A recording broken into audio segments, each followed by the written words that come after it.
स्वागत है आपका जागरण न्यू मीडिया के इस लोकप्रिय कार्यक्रम जागरण डायलॉग्स में। इस कार्यक्रम में हम उन मुद्दों पर विशेषज्ञों के साथ चर्चा करते हैं जिनका सीधा संबंध हमारे और आपके जीवन से होता है, चाहे वह आर्थिक सेहत का मामला हो या स्वास्थ्य से जुड़ा हुआ मसला हो या फिर आपके जीवन को सीधे तौर पर प्रभावित करने वाली खबरें हो। आज हम आर्थिक सेहत को दुरुस्त करने को लेकर चर्चा करेंगे।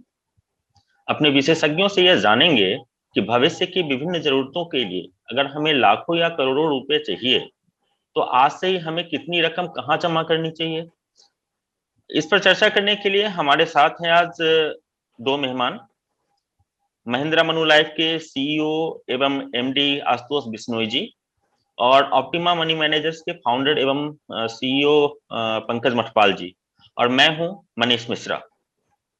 नमस्कार, मेरा नाम है वरुण शर्मा और मैं हूं आपका को host. Manish ji, thank you so much for giving me the opportunity. Ashutosh sir, मैं पहला सवाल आपसे पूछना चाहूंगा। एसआईपी सिस्टमेटिक इन्वेस्टमेंट प्लान की अगर बात करें तो काफी लोगों का उसमें इंटरेस्ट है और उसका एक बहुत बड़ा रीजन है जो आप अभी हमारे साथ में शेयर भी करेंगे। बट मेरा सवाल इक्विटी और डेट से रिलेटेड है कि आपके मुताबिक इक्विटी या डेट, किस तरह के म्यूचुअल फंड्स में लोगों को इन्वेस्ट करना चाहिए? देखिए वरुण जी, ऐसा है कि अगर लंबे समय में ज्यादा रकम इकट्ठी करनी है तो उस रकम में ग्रोथ आना जरूरी है, यानी जिसे हम कंपाउंडेड एनुअल ग्रोथ कहते हैं, जो कि उस इन्वेस्टमेंट का रिटर्न माना जाता है। और यह बात साफ है दुनिया भर में, सिर्फ भारतवर्ष में नहीं, कि ज्यादा ग्रोथ इक्विटी में ही आती है। लंबे समय में समझिए कि इंडिया का जो इक्विटी का कंपाउंडेड ग्रोथ नंबर है, अलग अलग लोग अलग अलग नंबर देते हैं, लेकिन 15 से 17% के आसपास माना जाता है। इतनी ग्रोथ डेट म्यूचुअल फंड में मिलना असंभव है लंबे समय में, शायद आपको 1 या 2 वर्ष में मिल जाए। तो जहां तक मेरा विचार ऐसा ही है कि अगर लंबे समय में अच्छी रकम इकट्ठी करनी है तो इक्विटी म्यूचुअल फंड में निवेश करना जरूरी होता है। जी पंकज जी, बहुत लोगों के मन में बहुत तरह के ख्यालात आते हैं जब बात इन्वेस्टमेंट की होती है। लोग कहते हैं, जैसा कि अभी आशुतोष जी कह रहे थे, कि इक्विटी म्यूचुअल फंड में रिटर्न ज्यादा मिलता है, खासतौर से जो डाइवर्सिफाइड इक्विटी फंड्स होते हैं। इससे आप कितने एवरेज रिटर्न की उम्मीद करते हैं? और अगर कोई व्यक्ति सिप के जरिए निवेश करे और उसको 5 साल में 10 लाख रुपए जमा करने हैं, तो सिप की रकम, मंथली सिप की रकम कितनी होनी चाहिए ताकि वो 5 साल में 10 लाख रुपए जमा कर पाए? बिल्कुल। देखिए मनीष जी, पहली बात तो ये है कि रिटर्न्स जो हैं वो आपको एक एवरेज लेना होगा, क्योंकि ऐसा नहीं होता है इक्विटी में कि एफडी जैसा हर साल एक फिक्स अमाउंट है। इसीलिए हम बोलते हैं कि लॉन्ग टर्म में एक आप सीएजीआर जो है, कंपाउंडिंग एनुअल ग्रोथ रेट, वो एक एवरेज लेकर चलिए। तो अगर हम लंबे समय की बात करें तो 12 से 15% या 15% के आसपास आप एक्सपेक्ट कर सकते हैं। फिर भी थोड़ा सा और भी कंजर्वेटिव अप्रोच रखते हुए भी सोचूं तो आप कभी कैलकुलेशन करनी हो तो आप 12% को एज्यूम करके कैलकुलेशन कर लीजिए। उससे ऊपर मिला तो और भी अच्छा है, आपका जल्दी टारगेट पूरा हो जाएगा। बट फिर भी अगर हम एक थोड़ा कंजर्वेटिव अप्रोच रखें तो 12% तो आप एज्यूम कर ही सकते हैं।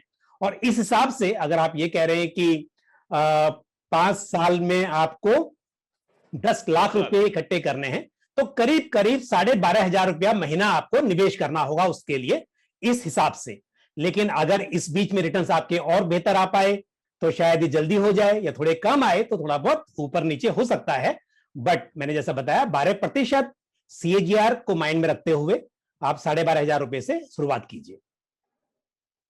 ये आपने बड़ी अच्छी बात बताई। 10 लाख रुपए अगर 5 साल में किसी को जमा करने हैं तो डाइवर्सिफाइड इक्विटी फंड में अगर जब 13 से 14% का हम रिटर्न माने तो 5 साल में ये टारगेट जो है पूरा किया जा सकता है। जी वरुण जी।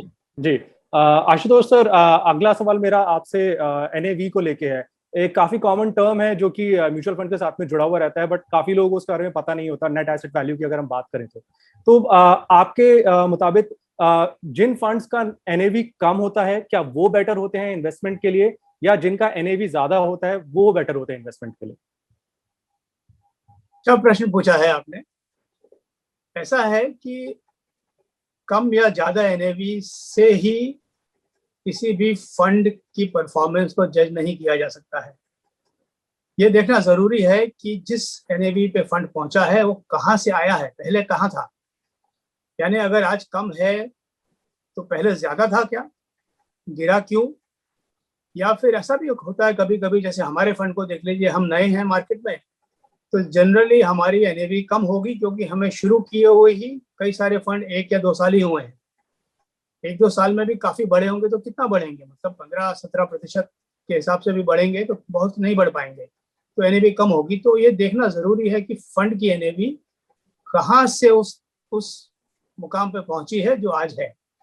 सिर्फ ये सोचना कि कम एनएवी वाला फंड अच्छा है, यह गलत है, क्योंकि यह भी हो सकता है कि पहले बहुत बड़ी एनएवी रही हो, अब गिर गई हो। तो ये उसका जो लाइफ है एनएवी की, कहाँ गई, कहाँ से आई, कैसे, कितना बढ़ा, सही में ये देखना जरूरी होता है फंड सिलेक्ट करते हुए कि उस फंड की एनएवी की स्थिरता कितनी रही है, यानी कितने परसेंटेज से रेगुलरली बढ़ा है। ये देखना ज्यादा जरूरी होता है बजाय इसके कि फंड की एनएवी ज्यादा है या कम है। जी जी, मनीष जी। जी आशुतोष जी से ही मेरा एक प्रश्न है कि अगर कोई व्यक्ति म्यूचुअल फंड में इन्वेस्ट करने की सोच रहा है तो उनको किन किन क्राइटेरिया को ध्यान में रखना चाहिए? मतलब मान लीजिए कोई सिप की ही शुरुआत करने जा रहा है तो उसे किन बातों का ध्यान रखना चाहिए और फंड सिलेक्शन कैसे करना चाहिए? देखिए, मैं इक्विटी फंड्स की बात करूंगा क्योंकि सिर्फ ज्यादातर जो है वो इक्विटी फंड्स में ही किया जाता है और उसी में उसका सबसे ज्यादा फायदा होता है। सबसे पहली बात, जो किसी भी व्यक्ति को जो कि निवेश कर रहा हो, सबसे पहला प्रश्न ये आंसर करना चाहिए, उस सवाल का एक जवाब होना चाहिए उसके पास कि मुझे कितने समय तक निवेश करना है। ये प्रश्न अपने आप से पूछना चाहिए कि मुझे कितने समय तक निवेश करना है और कितना पैसा मैं निवेश कर पाऊंगा, कि मेरे बजट में हर महीने कितना पैसा मैं निवेश कर पाऊंगा। ये 2 सवाल के जवाब खुद जान लीजिए, फिर देखिए कि उस दौरान, समझिए आपको 5 साल पैसा इकट्ठा करना है, जैसे आपने अभी 10 लाख रुपए की बात की, तो फिर ये देखना है कि कौन सा ऐसा फंड है जिसमें ये संभावना ज्यादा है कि वो 5 साल में मेरे लक्ष्य तक पहुंच पाए। यानी जैसे अभी पंकज जी ने कहा कि 12.5% रिटर्न की जरूरत पड़ेगी या 13%, तो कौन से ऐसे फंड हैं जिन्होंने लगातार पिछले कुछ सालों में 13% या उससे बढ़कर फंड रिटर्न दिया है, ताकि मेरा लक्ष्य पूरा हो। लेकिन लक्ष्य ठानना ये फंड के ऊपर निर्भर नहीं होता है, तो अपने ऊपर निर्भर है। जी। तो एक लक्ष्य ठानिए और फिर ये ढूंढिए कि कौन सा फंड है जो लगातार, मतलब रेगुलरली उतना रिटर्न दे पा रहा है। ये बात जरूर है कि जिन दिनों मार्केट गिरता है सारे फंड की एनएवी गिरती है, सारे फंड के रिटर्न गिरते हैं, फिर भी उनमें से भी कौन से ऐसे हैं जो कि दूसरे फंडों के बजाय अपने रिटर्न को ज्यादा स्टेबल रखते हैं। जी। तो इस तरह के फंड ढूंढना ज्यादा जरूरी होता है। लेकिन ये जो आपका सर्च है, आप जो ढूंढ रहे हैं, ये तभी होगा जब आपने एक लक्ष्य ठाना होगा, नहीं तो आपका जो एनालिसिस है वो बहुत गलत सिद्ध हो सकता है। कई लोग ऐसा समझते हैं कि बहुत बढ़िया रिटर्न मिल रहा है इसमें, पिछले साल में बहुत अच्छा रिटर्न मिला है, चलो इसमें डाल देते हैं। लेकिन ये देखना जरूरी है कि इससे मेरा लक्ष्य भेद होगा कि नहीं होगा। तो इस तरह का एनालिसिस कि पहले खुद को एनालाइज करें फिर फंड को एनालाइज करें, ये जरूरी होता है। जी। और इसके जी अलावा वरुण एक जी। और बात है कि फंड मैनेजर ने अपने टाइम में, मतलब जितने सालों से वो काम कर रहा है, किस तरह का रिटर्न दिया है। कई दफे ऐसा भी होता है कि वो फंड मैनेजर एक फंड से निकल के दूसरे फंड में जाए, तो ये जरूरी होता है कि उसके पिछले कंपनी के फंडों की जो रिटर्न रहा है वो भी देखा जाए। हालांकि आजकल ये बताना जरूरी हो गया है कि हम जब रिटर्न डिस्क्लोज करते हैं कि उस फंड मैनेजर का क्या ट्रैक रिकॉर्ड रहा है, ये जरूरी होता है जानना, क्योंकि अलग अलग लोग अलग अलग तरह से मैनेज करते हैं। कुछ लोग ज्यादा तेजी में विश्वास करते हैं, कुछ लोग मंदी में, और कुछ लोग जो है वो ऐसा ही सोच के करते हैं कि इसे स्थिर ही रखेंगे, धीरे धीरे ही बढ़ेंगे। तो कौन सा स्टाइल आपको अपने लक्ष्य तक पहुंचाता है, ये भी एनालाइज करना जरूरी होता है। जी जी मेरा अगला सवाल पंकज सर से। पंकज जी, अगर हिंदुस्तान की बात करी जाए तो फिक्स डिपॉजिट हमारे देश में बहुत ही ज्यादा लोकप्रिय है, बट वहीं अगर डेट म्यूचुअल फंड्स की बात करी जाए तो आपको क्या लगता है कि एफडी में आपको ज्यादा बेटर रिटर्न्स मिलेगा या डेट म्यूचुअल फंड्स में इन्वेस्ट करके आपको बेटर रिटर्न्स मिल सकते हैं? देखिए, रिटर्न्स की बात करें तो definitely date oriented mutual fund में ज्यादा मिलने के चांसेस हैं। हालांकि फिक्स डिपॉजिट में फिक्स होता है, आपको पहले ही मालूम होता है कि मुझे 6% मिलने वाला है या 7% मिलने वाला है, पता होता है और उतना मिलता है। लेकिन जब हम बात करते हैं म्यूचुअल फंड्स की, तो यहां पर एक अनुमान लगाया जा सकता है, लेकिन उससे ज्यादा कम हो सकता है। लेकिन दो तीन बातें हैं जो समझनी बहुत जरूरी है। एक तो डेट ओरिएंटेड म्यूचुअल फंड में जैसे मैंने कहा कि स्कोप ज्यादा है, क्योंकि डेट ओरिएंटेड म्यूचुअल फंड भी डिफरेंट डिफरेंट तरह के होते हैं। कुछ गवर्नमेंट सिक्योरिटीज में पैसे को इन्वेस्ट करते हैं, तो कुछ कॉर्पोरेट बॉन्ड्स में करते हैं, कुछ बैंक्स के बॉन्ड्स में करते हैं, कुछ शॉर्ट टर्म वाले होते हैं, कुछ लॉन्ग टर्म के बॉन्ड में करते हैं। तो उस आधार पर डेट ओरिएंटेड म्यूचुअल फंड्स भी कई कैटेगरी में बटे हुए हैं। अब यहां पर आपको देखना है कि कितने समय के लिए आप करना चाहते हैं और वो हिसाब से आप सिलेक्ट कर सकते हैं। लेकिन यहां पर क्योंकि जो अंडरलाइंग बॉन्ड्स या गवर्नमेंट सिक्योरिटीज है वो ट्रेडेबल होती है, तो इसकी वजह से मार्केट में उनके प्राइस बढ़ते घटते रहते हैं और उसका फायदा इन्वेस्टर्स को मिलता है। तो यदि आपके पास समय है और आपको ऐसा नहीं है कि आप थोड़े से रिटर्न्स कम या ज्यादा होने से बहुत ज्यादा घबरा जाते हैं, तो definitely date oriented mutual fund बेहतर विकल्प है। दूसरी बात आती है टैक्स को लेकर, क्योंकि फिक्स डिपॉजिट में आपकी इनकम के हिसाब से आपको टैक्स पे करना होता है। तो यदि आप हाईएस्ट टैक्स ब्रैकेट में हैं, आप 30% टैक्स ब्रैकेट में हैं, और अब जब मैं 30% कहूंगा तो वहां पर एक्चुअली 31.2 हो जाता है, क्योंकि 4% का आपको सेस भी पे करना होता है। उसके बाद फिर अगर सरचार्ज एप्लीकेबल है तो और ज्यादा हो जाता है। तो आप जो भी 5-6% अर्न करते हैं उसके ऊपर 31.20% या उससे ज्यादा भी आपको टैक्स पे करना पड़ सकता है। लेकिन यहां पर डेट ओरिएंटेड म्यूचुअल फंड में एक होता है कि जो long term capital gain tax है, यानी कि 3 साल होल्ड करने के बाद यदि आप बेचते हैं तो आपको इंडेक्सेशन का बेनिफिट मिलता है। और इस इंडेक्सेशन की वजह से जो आपकी कॉस्ट होती है, यदि आपने 1 लाख रुपए इन्वेस्ट किया है और वो कॉस्ट इन्फ्लेशन इंडेक्स की वजह से बढ़ जाता है, तो यदि 1 लाख बढ़कर 2 लाख भी हो जाते हैं तो आप पूरे 1 लाख पर टैक्स नहीं पे करते। प्रॉफिट 1 लाख का हुआ पर टैक्स कम अमाउंट पे करते हैं। तो जो 20% आप long term capital gain tax पे कर रहे हैं वो पूरे 1 लाख पे नहीं कर रहे हैं, जबकि वहां पर पूरे पूरे प्रॉफिट पे करना पड़ता है आपको। तो इस वजह से जो आपकी टैक्स लायबिलिटी वो कम हो जाती है और जिसकी वजह से आपके इन हैंड जो रिटर्न्स आ रहे हैं वो ज्यादा होते हैं। तो इन बातों को ध्यान में रखते हुए कि फिक्स डिपॉजिट में रिटर्न फिक्स है, वो एक अच्छी बात है। दूसरी बात, एफडी में एक चीज और भी होती है कि आपकी 5 लाख तक की एफडी जो होती है वो इंश्योर्ड होती है, तो वो भी एक पॉइंट है जो आपको समझना चाहिए। बट उसके अलावा यदि हम थोड़ा सा ये समझें कि रिटर्न थोड़े ऊपर नीचे हो सकते हैं, तो ज्यादा चांसेस हैं कि आपके एफडी से बेहतर रिटर्न होंगे और पोस्ट टैक्स तो डेफिनेटली बेहतर ही आपके हाथ में आएंगे। जी जी जी मनीष जी। दर्शक जानना चाहते हैं आशुतोष जी से कि महिंद्रा का नेटवर्क गांवों में बहुत ज्यादा है। महिंद्रा मनुलाइफ म्यूचुअल फंड, मतलब यहाँ 2 चीजें हैं, एक तो महिंद्रा की रिच है, मनुलाइफ की एक्सपर्टीज है। गांवों में, शहरों में तो लोग जानते हैं सर कि म्यूचुअल फंड क्या होता है, इन्वेस्टमेंट कैसे करते हैं, कैसे काम होता है, कौन सा फंड खरीदना चाहिए। आपकी गांव में रिच कैसी है, जो टोटल इन्वेस्टमेंट है आपके फंड्स में, उसमें विलेजेस का टियर 3 सिटी, टियर 4 सिटीज की हम बात करें तो उसका योगदान कितना है, और वहां तक उस पेनिट्रेशन के लिए, लोगों तक पहुंचने के लिए आप क्या उपाय कर रहे हैं? देखिए, हमने जब ये बिजनेस शुरू किया था तो हमारा बिल्कुल लक्ष्य यही था कि छोटे शहरों में पहुंचना शुरू करें। 2015 में जब हमने निश्चय किया कि ये बिजनेस करना है, तब तक भी म्यूचुअल फंड जो है लगभग समझिए 70 से 80% जो उनका एयूएम था ये टॉप 10 सिटी से ही आता था। लेकिन क्योंकि महिंद्रा का तो ये ट्रेडिशन है कि हम छोटे शहरों गांव में बिजनेस करेंगे, जी। तो यही सोचकर शुरू किया है। लेकिन सच बात तो यह है कि गांव तक पहुंच अभी तक है नहीं। जी, गांव यानी जहां 5,000 से आबादी 5,000 से कम हो। लेकिन छोटे शहरों में पहुंच जो है वो काफी बढ़ चुकी है। हालांकि हम काफी छोटे फंड हैं, हमारे टोटल एसेट अंडर मैनेजमेंट लगभग समझिए 5,500 करोड़ ही है सिर्फ।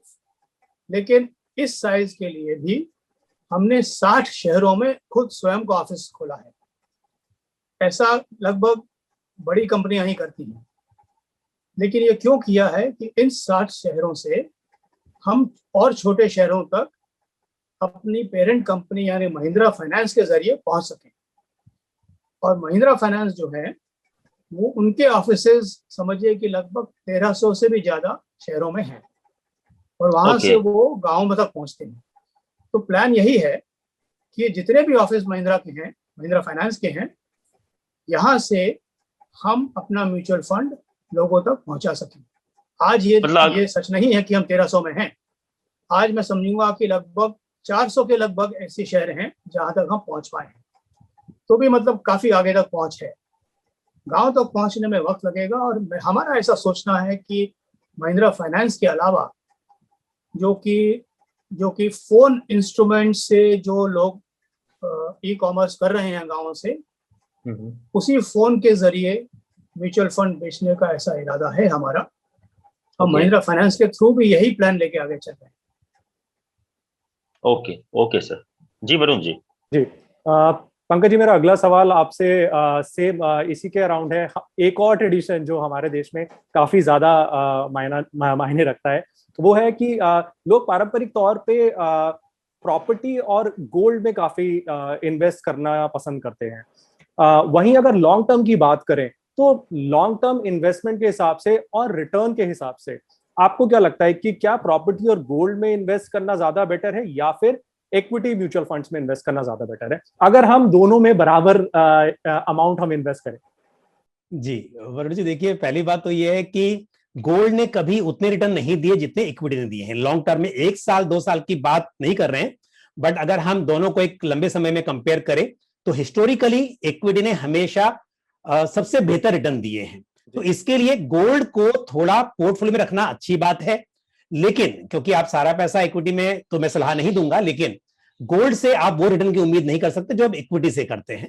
तो डेफिनेटली यहां तो दोनों के कंपैरिजन में यह है कि थोड़ा गोल्ड में एक्सपोजर लीजिए, लेकिन ज्यादा रिटर्न्स आपको इक्विटी से मिलेंगे, इसके लिए इक्विटी में निवेश करना चाहिए। अब आती है बात प्रॉपर्टी की। सर प्रॉपर्टी और इक्विटी और स्पेशली जब म्यूचुअल फंड की बात कर रहे हैं तो कंपैरिजन नहीं है। वजह यह है कि म्यूचुअल फंड में आप 100 रुपए से भी शुरुआत कर सकते हैं, लेकिन प्रॉपर्टी में आपको बहुत बड़े पैसे की जरूरत पड़ती है, पहली बात। तो हम प्रॉपर्टी में इन्वेस्टमेंट करने के लिए पहले म्यूचुअल फंड में एसआईपी करते हैं, वेल्थ क्रिएट करते हैं और उस पैसे से प्रॉपर्टी लेते हैं। तो एक्चुअली प्रॉपर्टी लेना अपने आप में एक गोल है लोगों के लिए इंडिया में। जबकि म्यूचुअल फंड में आप 100 रुपए 500 रुपए 1000 रुपए की एसआईपी शुरू कीजिए, वो भी संभव है। दूसरी बात लिक्विडिटी। अगर आपने प्रॉपर्टी ले ली और चलिए आपके पास मैं मानता हूं कि करोड़ रुपया है, 50 लाख रुपया है और आपने प्रॉपर्टी बाय कर ली, लेकिन बात आती है लिक्विडिटी की। म्यूचुअल फंड में या इक्विटी में डायरेक्ट भी इन्वेस्टमेंट किया है तो आप वहां से कभी भी एग्जिट कर सकते हैं, निकल सकते हैं। आप पार्शियल रिडेम्पशन कर सकते हैं। आपने 50 लाख इन्वेस्ट किया, आपको 5 लाख की जरूरत है, आप उतना निकाल लीजिए। लेकिन प्रॉपर्टी में वो संभव नहीं होता। पूरी प्रॉपर्टी बेचनी हो और डेस्परेटली आपको सेल करना हो तो उस केस में तो मतलब आपको फिर जो रेट है उससे भी कम में करना होगा, एक बात है। और अगर पार्शियल बात करो कि आपको जरूरत है 1 लाख 2 लाख की और प्रॉपर्टी आपकी है 25-50 लाख की, तो वो संभव नहीं है कि आप एक पोर्शन बेच दें, एक रूम निकाल के बेच दें। तो इसके लिए प्रॉपर्टी का तो कंपैरिजन म्यूचुअल फंड के साथ में मेरे हिसाब से है ही नहीं। लेकिन जहां तक आपने गोल्ड की बात की तो मैंने आपको बताया कि गोल्ड के रिटर्न्स उतने नहीं हो सकते हैं और हर इन्वेस्टर को अपने गोल के हिसाब से प्रॉपरली असेट एलोकेशन करना चाहिए। तो लंबे समय के अगर गोल हैं तो वहां पर आप थोड़ा सा गोल्ड में इन्वेस्टमेंट कीजिए। आज गोल्ड ओरिएंटेड म्यूचुअल फंड्स भी है हमारे पास, गोल्ड ईटीएफ भी है, लेकिन वेल्थ क्रिएशन के हिसाब से इक्विटी ही आपको सबसे ज्यादा मदद कर पाएगी। जी मैं कुछ कहना चाहूंगा इसके बारे में, कहूँ क्या? जी देखिए, जहाँ तक गोल्ड का सवाल है, बहुत लोगों की धारणा है कि ये एसेट क्लास है। ये एसेट क्लास नहीं होता है। गोल्ड जो है, it is the highest quality of cash. दुनिया भर में 5000 वर्ष से भी ज्यादा हो गए कि लोग इसे करेंसी के रूप में मानते हैं, और इसे किसी गवर्नमेंट की सैंक्शन की जरूरत नहीं होती है कि ये करेंसी है।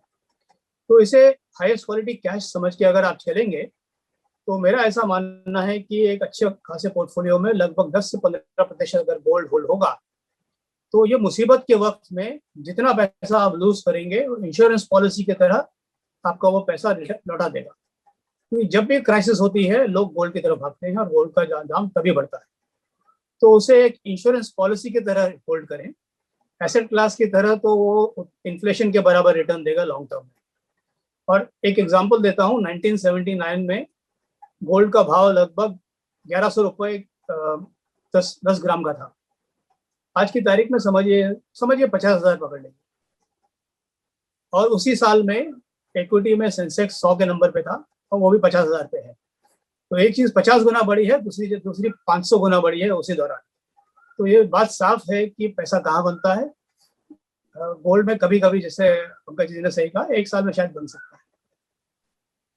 हमारा जागरण डायलॉग्स प्रोग्राम भी सर इसीलिए है ताकि लोग जो हैं वो अपने फायदे की बात सोच सकें और इन्फॉर्म डिसीजन ले सकें। जी वरुण जी। जी मेरा एक्चुअली अगला सवाल आशुतोष सर आपसे ही है। सिस्टमैटिक इन्वेस्टमेंट प्लान की अगर बात करें तो एक अमाउंट आप जो सजेस्ट करना चाहेंगे, specially people at the early age in their career, जिन लोगों ने अभी जॉब करना स्टार्ट किया है and they want to define their goals कि कमिंग ईयर्स में 10 साल 15 साल में this is the amount I want to reach. तो एक मिनिमम अमाउंट आप कितना सजेस्ट करेंगे अपने सैलरी का जो उन्हें इन्वेस्ट करना चाहिए एसआईपी में? देखिए, ये अपने अपने आर्थिक व्यवस्था, अपने आसपास की क्या रिस्पॉन्सिबिलिटीज हैं, जिम्मेदारियां हैं, उसके ऊपर डिपेंड करता है। जी। अगर आप ऐसा सोचेंगे कि एक 25 वर्ष का नौजवान है, घर ही में रहता है माँ बाप के साथ, खाने पीने के लिए खर्चा नहीं करना पड़ता है, रेंट नहीं देना पड़ता है, ऐसे लोगों को तो मैं कहूँगा कम से कम अपनी आय का 50% आप एसआईपी में अभी डालना शुरू करिए, क्योंकि आप सिर्फ 25 साल के हैं। और अगर आप इस नंबर से शुरू करेंगे तो संभावना ज़्यादा है कि आप बहुत जल्दी बहुत पैसा बना सकते हैं, क्योंकि उनके पास और कोई जिम्मेदारियां नहीं होती हैं। लेकिन अगर जिम्मेदारियां हैं और घर देखना है, घर चलाना है और रेंट भी भरना है, तो कम से कम 15 से 20% अपने आय का आप जरूर इक्विटी म्यूचुअल फंड में एसआईपी के तौर पर शुरू कीजिए, क्योंकि यही और जो बढ़ाते जाइए, जैसे जैसे आपकी आय बढ़े, अगर आपको साल में 10% का एक इंक्रीमेंट मिलता है, तो आप एसआईपी को भी इंक्रीमेंट दे दीजिए।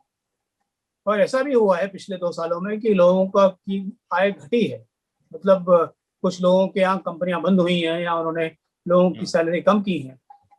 तो उनसे भी मेरी ऐसी सलाह रहेगी कि एसआईपी को बंद मत कीजिए। अगर आपकी सैलरी 20% घट गई है तो एसआईपी को 20% घटा दीजिए, बंद मत करिए।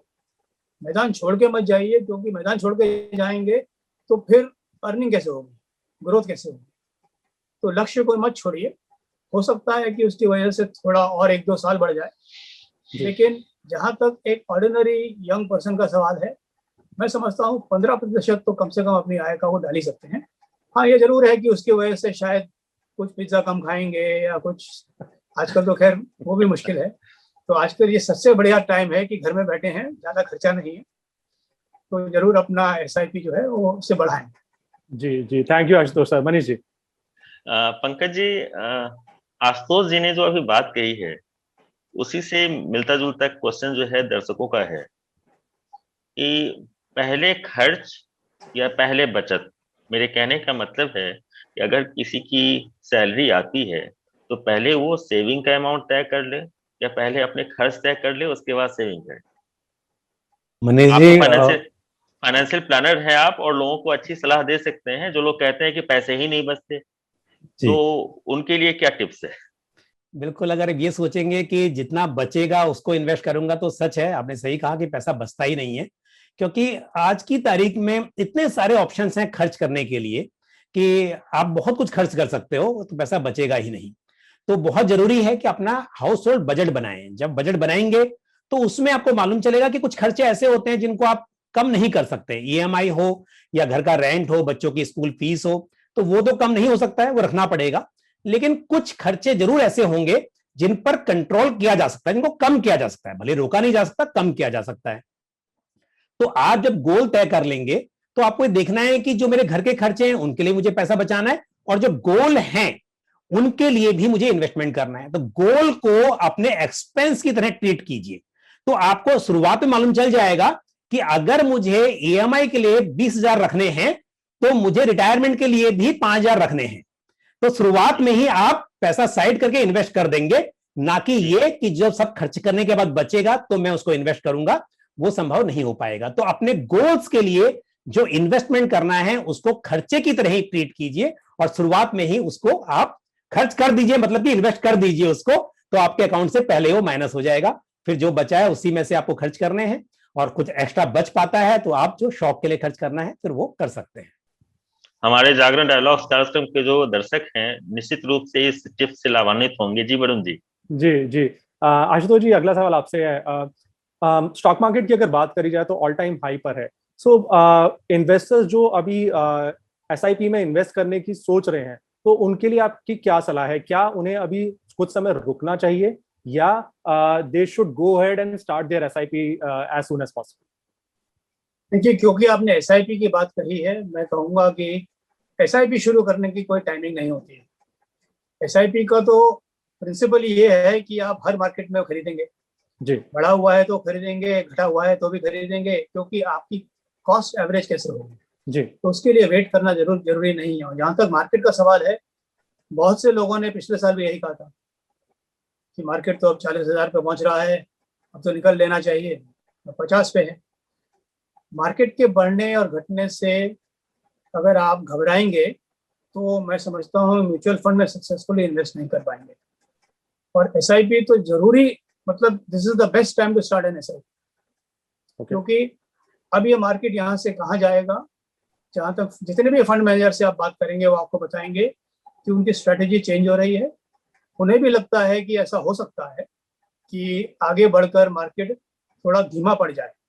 धीरे ऐसा कोई कह नहीं रहा है अभी भी, लेकिन धीमा पड़ सकता है। पिछले साल समझिए कि मार्केट 50% से ज़्यादा बढ़ा, शायद ऐसा हो सकता है कि अगले साल में ना बढ़े, लेकिन बढ़ेगा जरूर, क्योंकि जितने भी लोग हैं दुनिया के यही देख रहे हैं कि इंडिया की जो मैन्युफैक्चरिंग है और कॉमर्स है और ट्रेड है और कंजम्पशन है वो कितना जल्दी वापस आता है पेंडेमिक के बाद। जी, तो जब लोग आशापूर्ण मार्केट की तरफ देखते हैं तो मार्केट में पैसा डालते रहते हैं, इसलिए मार्केट बढ़ता रहता है। तो एज एन ऑर्डिनरी इन्वेस्टर मैं समझता हूँ आप इस बारे में ज़्यादा ना सोचें, एसआईपी शुरू करने। अगर लमसम डाल रहे हैं तो मैं समझता हूँ कि लमसम न डाल के एसआईपी शुरू कीजिए। जी आशुतोष जी, इसी से रिलेटेड एक और मेरा सवाल है। अभी पिछले कुछ दिनों में सुनने में आया था, जो मार्केट एक्सपर्ट्स हैं उन्होंने बोला कि अगले 10 से 12 साल में Sensex might touch 2 lakh mark. तो जो हमारे निवेशक इक्विटी म्यूचुअल फंड्स में इन्वेस्ट करना चाह रहे हैं, तो उसके हिसाब से दो market is at all time high but still keeping in the 10 to 12 years horizon in mark, आपको लगता है कि उन्हें स्टार्ट कर देना चाहिए? बिल्कुल, मैं आपको बता रहा हूँ कि ऐसा प्रोविडेंस हुआ है कि 2 साल पहले मैंने कहा था कई मीटिंग्स में कि मेरे हिसाब से 1.5-2 साल में सेंसेक्स 50,000 क्रॉस कर जाएगा। उस जमाने में 32,000 पे था। तो बहुत से लोग मुझे देख के कहते थे कि सर आप श्योर हैं? श्योर तो कोई भी नहीं होता है, लेकिन जिस तरह से इकोनॉमिक एक्टिविटी बढ़ते हुआ देख रहा हूँ, जिस तरह से मैं देख रहा हूँ कि बाहर के देशों से पैसा हमारे मार्केट में आके लोग लगा रहे हैं, तो मुझे तो साफ नजर आ रहा है कि ये बढ़ ही जाएगा। तो ये समझिए कि पेंडेमिक की वजह से ग्रोथ में जो सफर हुआ है, आप ये सोचिए जब पेंडेमिक खत्म होगा तो कितनी तेजी से ग्रोथ होगी किस मार्केट में। हालांकि बाहर के देशों में अब तेजी आएगी, क्योंकि वहां जो है लोग अब they are going back to their life. Mask पहनना भी लोगों ने बंद कर दिया है, लेकिन इंडिया की जो साइज है इकोनॉमी की और जो ग्रोथ होगी वो मैक्सिमम ग्रोथ होगी समझिए 1 से 1.5 साल जब पैंडेमिक खत्म होने को आ रहा होगा उसके बाद। तो उसके बाद अगले 8 साल में कहाँ पर ये जीडीपी पहुंचेगा ये भगवान ही जानता है। और जीडीपी और मार्केट कैप जो है वो सेम नंबर होते हैं। किसी भी समय आप देखेंगे आज की तारीख में हमारा मार्केट कैप जीडीपी से थोड़ा आगे है, कभी कभी जीडीपी मार्केट कैप से थोड़ा आगे होता है। आज I think market cap $3 trillion पे है, जीडीपी होगा करीब करीब 2.5 पे। लेकिन 3 साल पहले GDP was at 2.2 and market cap was about 2.5। तो ये आगे पीछे नंबर चलते रहते हैं। लेकिन ऐसा समझिए कि हम लोग जो पॉपुलेशन है इंडिया की यही जीडीपी प्रोड्यूस करता है। अगर आप यंग हैं आज, आप ही जीडीपी प्रोड्यूस करने वाले हैं, तो इस जीडीपी प्रोड्यूस करने से जब मार्केट क्या बढ़ेगा उसमें क्यों ना भाग लें। आप ही का किया हुआ है जी, तो आप ही उसमें कमाएं, ये जरूर सोचें। एक प्रश्न हमारे जो दर्शकों की तरफ से पूछा गया है वो है, सर करोड़पति बनने का क्या फॉर्मूला हो सकता है? पंकज जी से ये सवाल है कि अगर कोई व्यक्ति 15 वर्षों में करोड़पति बनना चाहता है तो उसे अभी से कितने पैसों का इन्वेस्टमेंट करना चाहिए? और सर दूसरा सवाल जो है वो भी है कि पेपर गोल्ड में इन्वेस्टमेंट करना, जो पेपर गोल्ड है उसमें इन्वेस्ट करना कितना सही है? तो एक दो क्वेश्चन हो गए सर। एक 15 साल में करोड़पति बनना है, ये दर्शकों की तरफ से है। और एक और सवाल है कि पेपर गोल्ड आजकल मतलब आप देख ही रहे हैं, सॉवरेन गोल्ड बॉन्ड और तमाम तरह की चीजें, तो इसमें इन्वेस्ट करना कितना सही? सर करोड़पति वाले में मेरा भी है। बिल्कुल जी, आप करोड़पति बनिए बहुत जल्दी। पहले मैं गोल्ड की बात कर लेता हूं क्योंकि आजकल सॉवरेन गोल्ड बॉन्ड बार बार उनकी सीरीज आ रही हैं और लोगों को काफी इंटरेस्ट आ रहा है। तो डेफिनेटली फिजिकल गोल्ड लेने के बजाय डिजिटल फॉर्म में गोल्ड लेना बेहतर है। अब आपके पास बहुत सारी चॉइसेस हैं।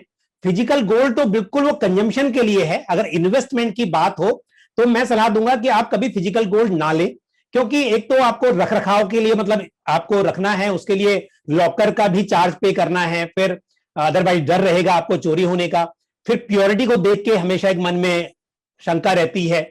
उस हिसाब से बात करें तो gold ETF, gold mutual fund और फिर ये सॉवरेन गोल्ड बॉन्ड्स, ये आपके पास चॉइसेस हैं।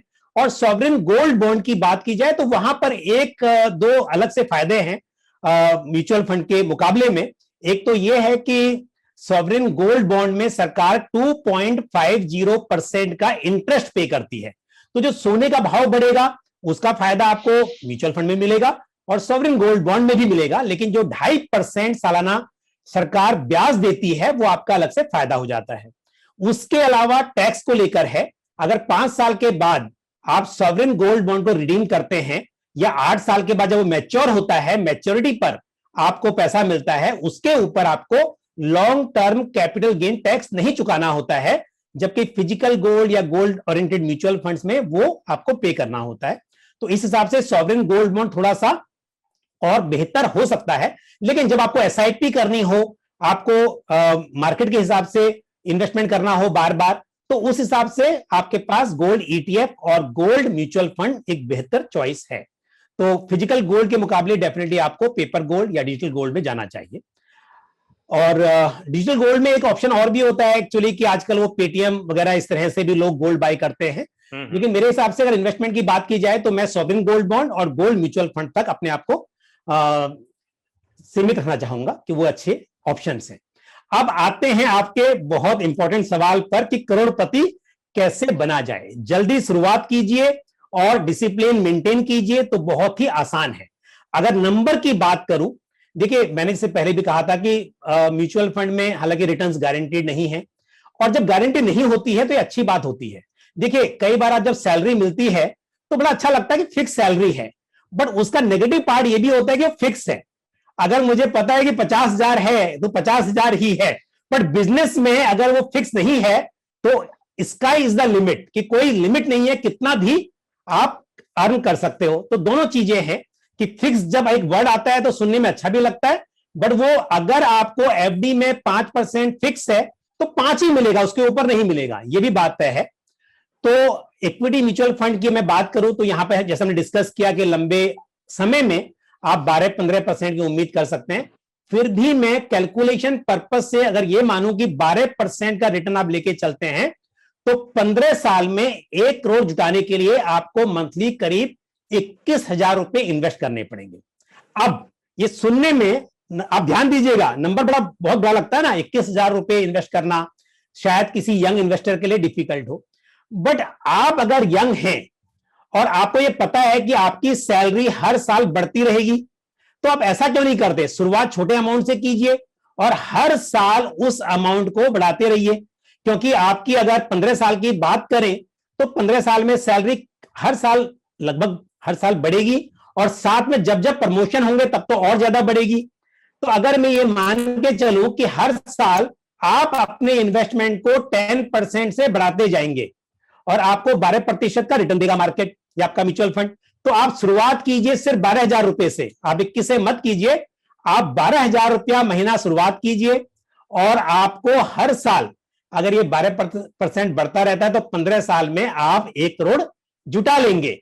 और एक बात बोलता हूं, आपका सवाल तो इतना ही था, बट अगर आप 20 साल का लक्ष्य रखें 15 के बजाय तो ये अमाउंट और भी आपका कम हो जाएगा क्योंकि हर साल बढ़ाते जाएंगे। तो मेरा मतलब है, पहली बात डिसिप्लिन मेंटेन कीजिए, दूसरी बात शुरुआत चाहे छोटे अमाउंट से कीजिए, हर साल उस अमाउंट को बढ़ाते जाइए, और तीसरी बात आप जितनी जल्दी शुरुआत करेंगे तो लक्ष्य पाने के लिए समय ज्यादा रहेगा जिसकी वजह से आपको और भी आसानी हो जाएगी।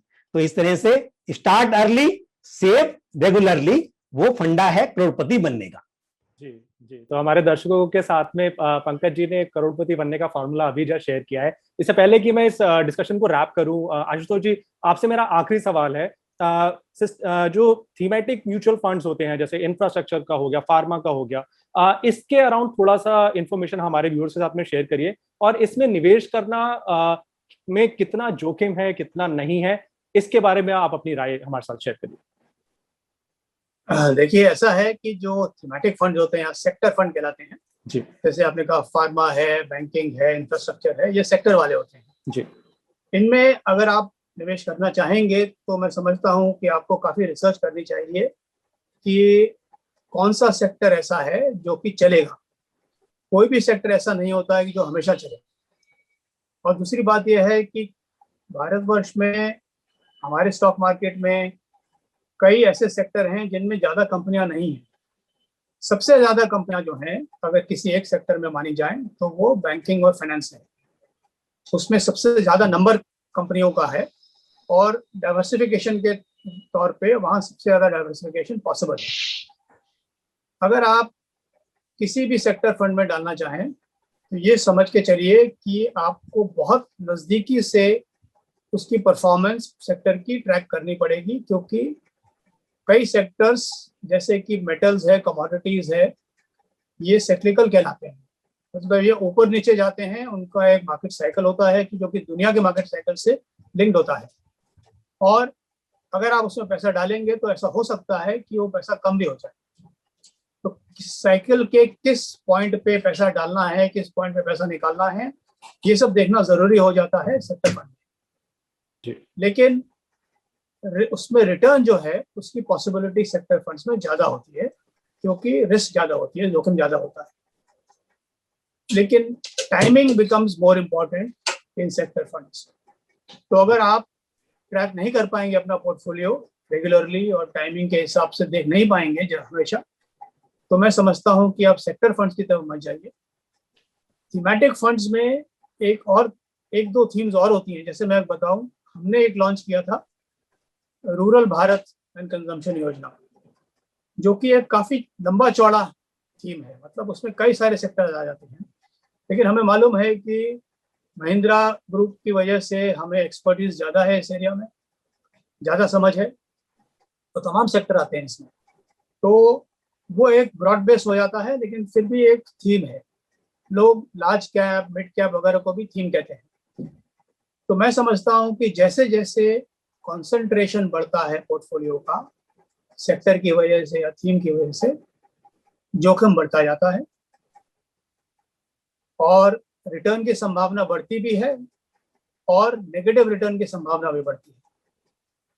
तो थोड़ा रोलर कोस्टर हो सकता है, लेकिन मैं किसी ऐसे लंबे समय के सेक्टर फंड से को जानता नहीं हूं जिसमें पैसा लॉस हुआ जी। क्योंकि अगर आप सेक्टर के साइकिल को 3-4 साइकिल्स को राइड करते जाएंगे, यानी लगभग समझिए कि 10-15 वर्ष के लिए, तो पैसा जरूर बहुत अच्छा बनता है। लेकिन उसके लिए थोड़ा, जैसे कहते हैं ना, थोड़ा जिगर चाहिए। मतलब थोड़ा रिस्की है। अगर जब रिस्क उठा सकने वाले लोग हैं और लॉन्ग टर्म इन्वेस्टमेंट कर सकते हैं, तो थीमेटिक फंड्स जो भी हैं वो अपने विवेक के अनुसार तय करके, अपने रिसर्च के अनुसार तय करके उसमें इन्वेस्टमेंट कर सकते हैं। अफसोस से मैं सही हूँ। जी हाँ, बिल्कुल। आपने हमारे दर्शकों को बड़ी अच्छी बातें बताई। जागरण डायलॉग्स प्रोग्राम हमेशा आपके फायदे के लिए होता है, और आज के दिन आशुतोष जी और पंकज जी ने हमारे दर्शकों को बहुत अच्छे निवेश के टिप्स दिए, खासतौर से लखपति और करोड़पति बनाने का फॉर्मूला भी बताया कि कितनी रकम इन्वेस्ट कर सकते हैं। आशुतोष जी ने बताया कि जो एनएवी होता है वो कितना महत्वपूर्ण होता है, और इन्वेस्टमेंट म्यूचुअल फंड में इन्वेस्ट करने जा रहे लोगों को किन किन चीजों का ध्यान रखना चाहिए, किन किन चीजों को परखना चाहिए ताकि वो सही म्यूचुअल फंड का चयन कर सकें। हमारे दोनों गेस्ट, आशुतोष जी आपका बहुत बहुत धन्यवाद, पंकज जी आपका बहुत बहुत धन्यवाद, और ऐसे ही जागरण डायलॉग्स कार्यक्रम के लिए आप हमारे साथ जुड़े रहें। जागरण डायलॉग्स के इस प्रोग्राम को आप YouTube पर भी देख सकते हैं, और जागरण.com पर भी इसके टेक्स्ट और वीडियो को आप पढ़ सकते हैं और देख सकते हैं। बहुत बहुत धन्यवाद आप सबका।